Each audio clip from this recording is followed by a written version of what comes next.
Welcome to this DelftStack tutorial video.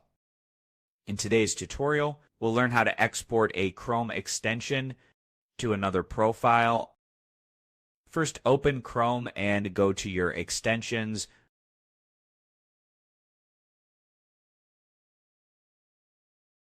Let's say I want to export this extension to another Chrome profile. First, turn developer mode on and click on Pack Extension. Then you can just browse and find the extensions in your device and export it directly. From here, Chrome will generate a CRX file along with its private key, and you can unpack the extension in another profile, but I'll show you a much simpler and easier way.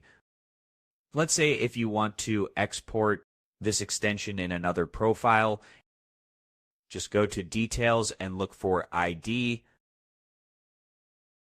You'll see a long string of letters. Just select all of it and copy.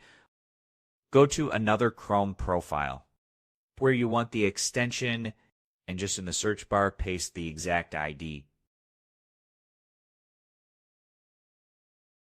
Click on the first link, and you will be directed directly to the same extensions that you were using before in the previous ID. We exported our Chrome extension by packing it into a CRX file, and also did it another way by copying the ID and pasting it into the new profile, which helped us to enable the extension to work in multiple Chrome accounts. Thanks for watching. And don't forget to check out the next DelftStack tutorial videos.